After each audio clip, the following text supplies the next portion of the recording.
नमस्कार दोस्तों, आपका स्वागत है आपके अपने चैनल एग्रीकल्चर आईक्यू में। तो दोस्तों, एएफओ प्री की क्लास आगे बढ़ाते हुए आज हम स्टार्ट करेंगे इंग्लिश का topic word swap. Word swap होता क्या है, इसके बारे में पूरी जानकारी मिलेगी आपको। साथ ही साथ कुछ टिप्स एंड ट्रिक्स भी देखेंगे कि कैसे आप इजीली वर्ड स्वैप को इजीली कर सकते हैं। तो चलिए आगे बढ़ते हैं। मेरी हर वीडियो का पीडीएफ आप यहाँ जाके ले सकते हैं। एग्रीकल्चर आईक्यू ऑफिशियल है, टेलीग्राम चैनल है। क्या करना है आपको, टेलीग्राम डाउनलोड करना है प्ले स्टोर से और यहाँ पे सर्च मारना है agriculture IQ official. Over 730 plus member है, तो आप इसी को यहाँ पे ज्वाइन करेगा। तो बेसिकली वर्ड स्वैप होता क्या है, इस तरीके से आपको यहाँ पे सेंटेंस देखने को मिलेगा। ये पूरा सेंटेंस है और आपके सामने ये बोल्ड वर्ड्स हैं ए बी सी डी। तो बेसिकली आपको इन ऑप्शंस के जरिए आपको सही आंसर मार्क करना पड़ेगा, जिससे कि ये सेंटेंस ग्रामेटिकली करेक्ट हो जाए। मैं आपको एग्जांपल देता हूँ। जैसे करेक्ट सेंटेंस है, Ram fight with the Sohan in the class. तो ये यहाँ पर करेक्ट सेंटेंस है, Ram fight with the Sohan in the class.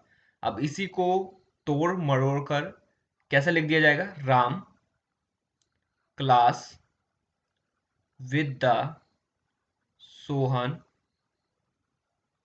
In the fight.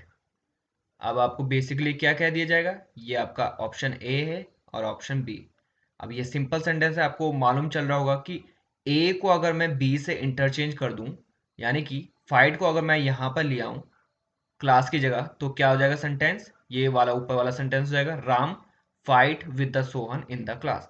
तो ऐसे ही बेसिकली आपको इन जो ऑप्शंस है ए बी सी डी, इनको एक्सचेंज करना है, इंटरचेंज करना है, कि ताकि जो सेंटेंस है वो ग्रामेटिकली करेक्ट हो जाए। आई होप आपको ये जो एग्जांपल दिया मैंने उससे आपको समझ में आ रहा होगा। बहुत इजीली हम करेंगे।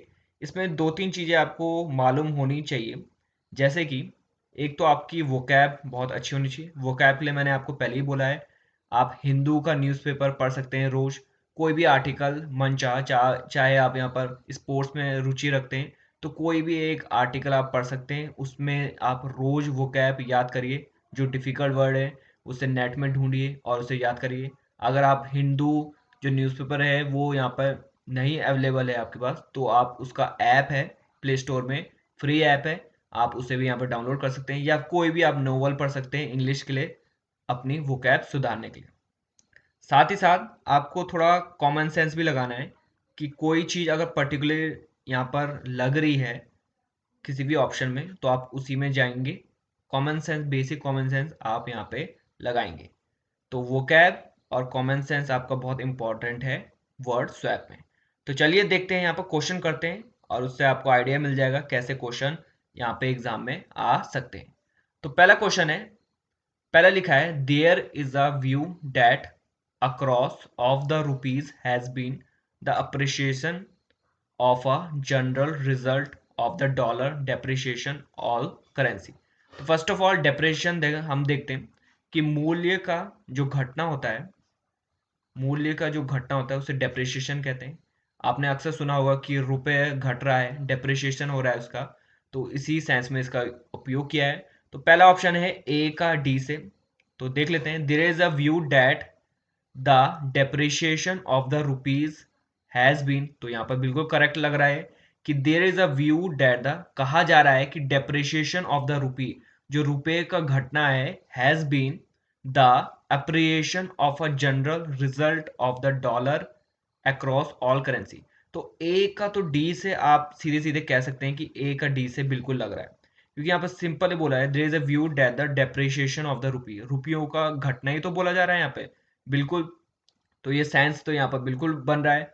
और अगर डी का ए से अगर हम करेंगे, तो ए अगर लास्ट में आएगा तो डॉलर अक्रॉस ऑल कंट्रीज, तो इसका भी सेंस बन रहा है। तो ए का डी से तो आप बिल्कुल लगा सकते हैं। तो आप एलिमिनेशन से ये वाला ऑप्शन तो बिल्कुल कट जाएगा ए का डी से, और ए का डी से अगर हम बोल रहे हैं तो ये वाला भी ऑप्शन कट जाएगा। अब आपके पास ऑप्शन क्या बचा है, ऑप्शन ए और ऑप्शन बी। अब देखते हैं बी और सी को अगर हम इंटरचेंज करेंगे तो क्या हमारा आंसर आ रहा है।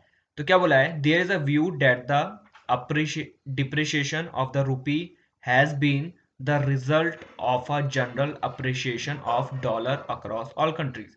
तो बिल्कुल बी का भी अगर हम सी के साथ इंटरचेंज करेंगे तो आपका आंसर निकल के आ जाएगा क्या, बी। अब मैं आपको ग्रामेटिकली करेक्ट बताता हूँ कि इसका मतलब क्या है। यहाँ पर सेंटेंस में कहा गया है there is a view that the depreciation of the rupee, रुपयों का घटना की वजह से क्या होता है, हैज बीन द रिजल्ट, यहाँ पर आएगा आपका the result of a general appreciation of the dollar across all currency. क्या बोला है, रुपया जब घट रहा है तो उसकी वजह से परिणाम क्या निकल के आ रहा है कि जनरली डॉलर का अप्रिसिएशन यानी कि उसका मूल्य बढ़ रहा है अक्रॉस ऑल करेंसी, सभी करेंसी में। तो आपका ये ग्रामेटिकल सेंस सही बन रहा है। तो हम क्या इंटरचेंज करेंगे, both B and C and A D. तो आई होप आपको समझ में आ रहा होगा। आपको इस तरीके से यहाँ पर सेंस लगाना है कि कैसे भी आपको कहीं ना कहीं से कोई हिंट मिल जाए। जैसे यहाँ पर सिंपल सिंपल आप ये देख सकते हैं कि लास्ट का आप देखिए डॉलर के साथ कौन सा यहाँ पर सेंटेंस सही मैच कर रहा है। डॉलर डेप्रिसिएशन ऑल करेंसी, कुछ यहाँ पर बैठ नहीं रहा है। इसमें यहाँ पर सिंपल बोला है कि सभी करेंसी में डॉलर क्या है, तो वहां पर एक ही वर्ड लग रहा है, वो है आपका अक्रॉस। तो सिंपली ए का डी से आपका इंटरचेंज हो जाएगा। इस तरीके से आपको हिंट पकड़नी है जल्दी जल्दी और आपको वर्ड स्वैप करना है। आगे देखते हैं, नेक्स्ट क्वेश्चन है आपका। नेक्स्ट है आपका, क्या बोला है, since the stable of capital flows in 1991, India has always faced a current account deficit, but inflows of capital have allowed the country to have a liberalization balance of payment। तो आपने ये चीज देखा, आपने एक और बार पढ़ा since the stable of capital flows इन 1991। तो यहाँ पे सेंस आपका बन नहीं रहा है since the staple of capital flows इन 1991, इससे कुछ यहाँ पर मालूम नहीं चल रहा है। India has always faced a current account deficit, तो अकाउंट के साथ आपका डेफिशिएट बिल्कुल सही है, ये वाला तो सही हो गया, यानी कि बी ऑप्शन यहाँ पे बिल्कुल सही है। But inflows of capital have allowed the country, यहाँ पे भी ये सेंस सही बैठ रहा है, अलाउड। तो हमारा जो सेम होगा वो होगा आपका ए और डी। ए और डी हम ऑप्शन में देखेंगे तो बिल्कुल सी आपका ऑप्शन यहाँ पर सही आ जाएगा। अब इसको यहाँ पर ग्रामेटिकली चेक करते हैं। यहाँ पर since the liberalisation of capital flows in 1995, तो यही तो बात करी जा रही है, liberalisation in 1991, India has always faced a current account deficit but inflows of capital had allowed the country to have a stable balance of payment।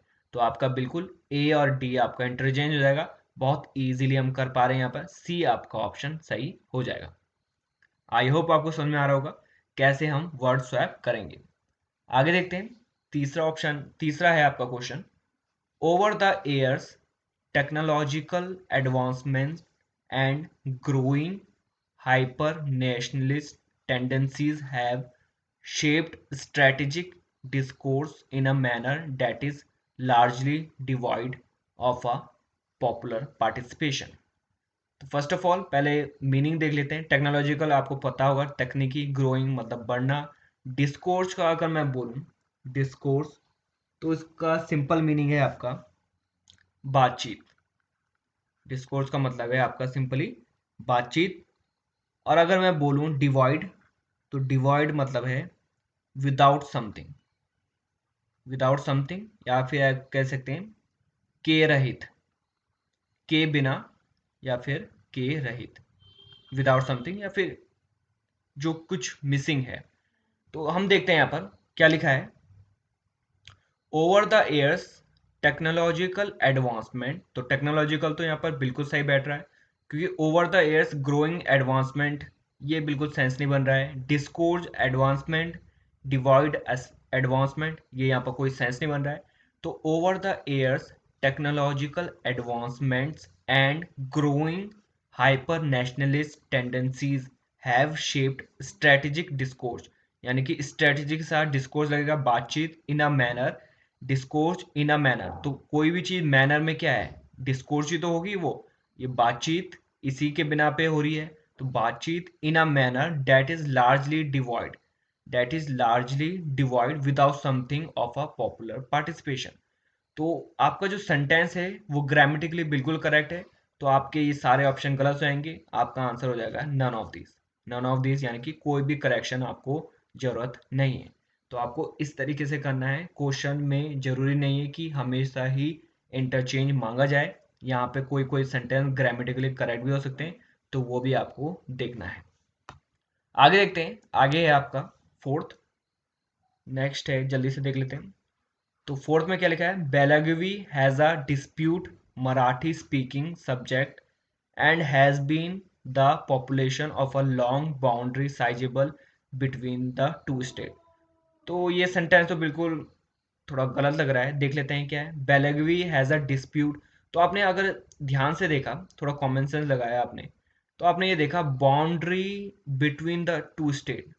तो between the two state के बीच में बाउंड्री का आप अगर बोलेंगे तो बाउंड्री का क्या हो सकता है। अब यहाँ पे आपने एक वर्ड देखा डिस्प्यूट, तो सीधे सीधे आपने ये लगा दिया कि बाउंड्री के बीच में डिस्प्यूट यानी कि मतभेद जो हैं वो दोनों बाउंड्री, दोनों स्टेट के बाउंड्री के बीच में ही तो है। तो यहाँ पर ये बिल्कुल सही बैठ रहा है। तो फर्स्ट का फोर्थ के साथ तो आप बिल्कुल लगा देंगे, ये आपका बिल्कुल बैठ रहा है। तो फर्स्ट का फोर्थ के साथ इसमें भी है, इसमें भी है, ये वाला ऑप्शन बिल्कुल करेक्ट हो जाएगा, ये वाला ऑप्शन भी बिल्कुल गलत हो जाएगा। तो आपके पास ऑप्शन है सी डी या फिर इनमें से कोई भी नहीं। तो इनमें से भी कोई भी तो बिल्कुल भी नहीं आएगा, क्योंकि ये क्वेश्चन यहाँ पर जो क्वेश्चन है वो बिल्कुल गलत है, ग्रामेटिकली करेक्ट नहीं है। तो अब आपके पास है ऑप्शन फर्स्ट से फोर्थ, फर्स्ट फोर्थ और सेकंड थर्ड। देख लेते हैं। तो पहला है आपका बेलागवी हैज अ साइजेबल, क्योंकि फर्स्ट और फोर्थ के साथ हमने इंटरचेंज किया। तो Belagavi has a sizeable Marathi speaking population, तो अगर आप यहाँ पर पॉपुलेशन करें तो बिल्कुल सही बैठ रहा है, Marathi speaking population and has been the subject, and has been the subject of a long boundary dispute between the two state. तो यहाँ पर ये बिल्कुल करेक्ट बैठ रहा है। तो आपका जो सही आंसर हो जाएगा वो है आपका फोर्थ का आ जाएगा आपका डी। फोर्थ का आ जाएगा आपका डी, यानी कि आंसर है both first and fourth and second and third. तो आपको ये बिल्कुल ग्रामेटिकली करेक्ट बैठ रहा है।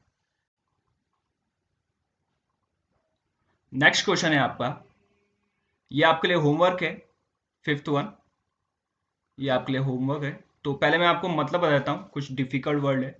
जैसे फिलिप का मतलब है, फिलिप का अगर मैं मतलब बोलूँ तो वो है प्रोत्साहन, या आप कह सकते हैं बूस्ट, बूस्ट करना।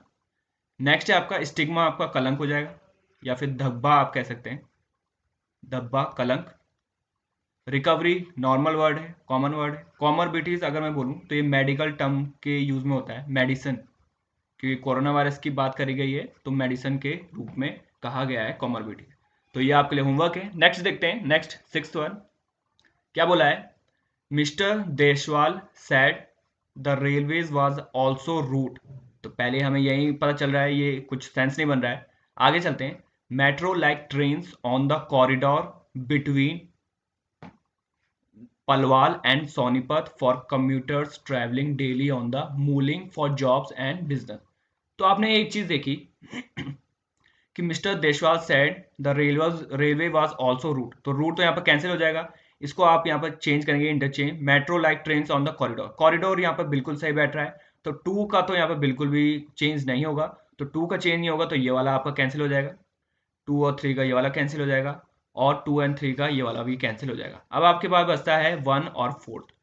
Between Palwal and Sonipat for commuters. अब कम्यूटर्स का मतलब यहाँ सिंपली क्या होता है, जो आपका यात्रियां हैं, यात्री, यात्री जो हैं, commuter travelling daily on the mulling.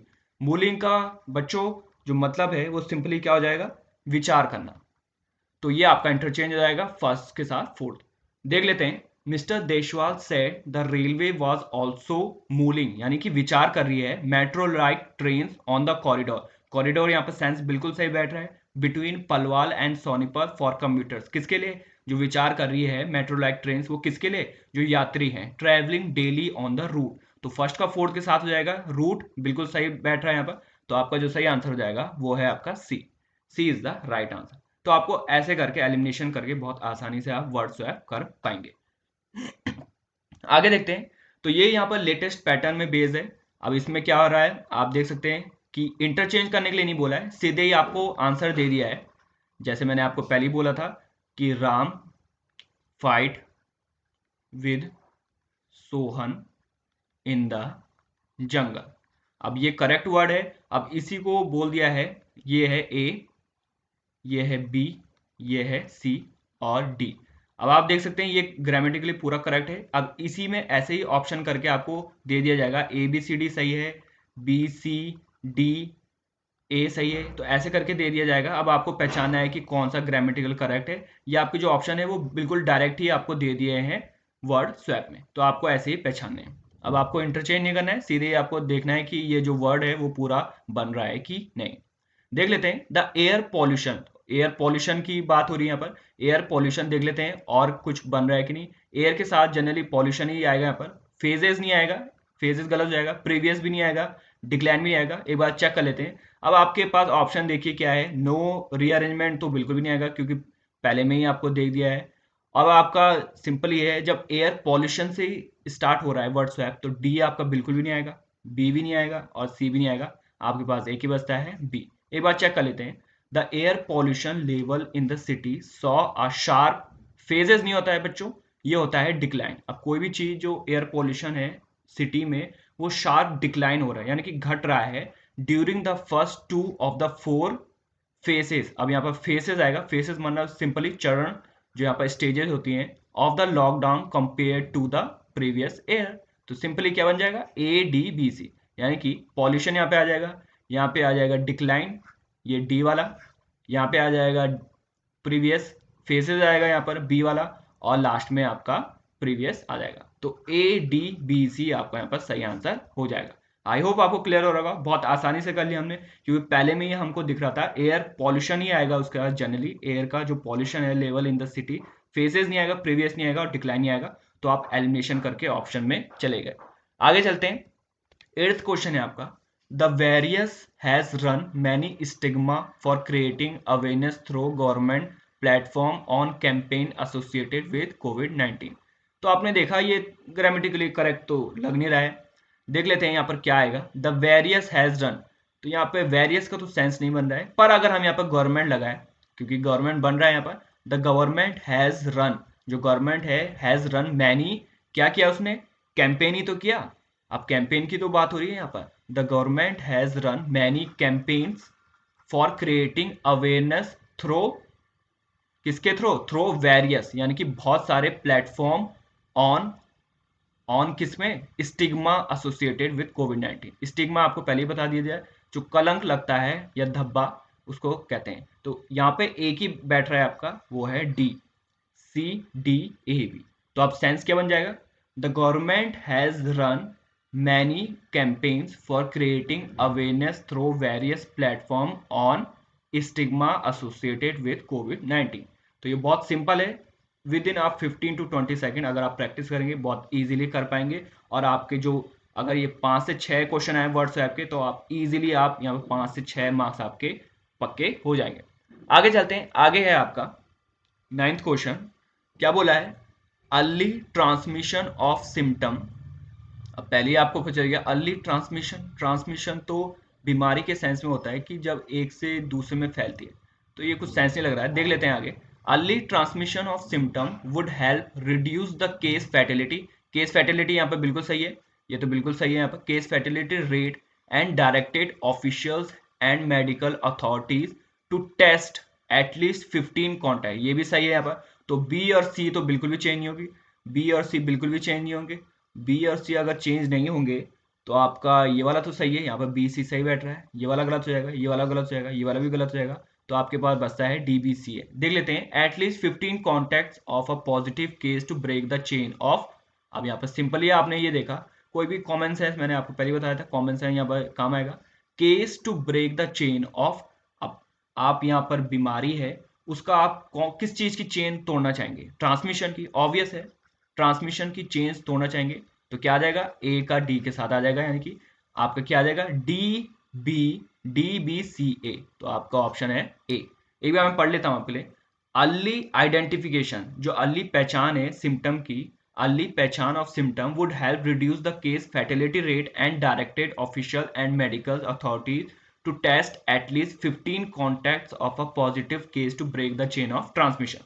तो ये आपका सही आ जाएगा, आपका आंसर है D B C A.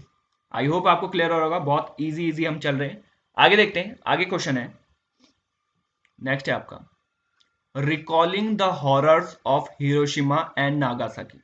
Recalling the horrors of Hiroshima and Nagasaki through events all year round on its 75th anniversary is an imagination to bring nuclear risk back into the popular political and into the opportunity agenda।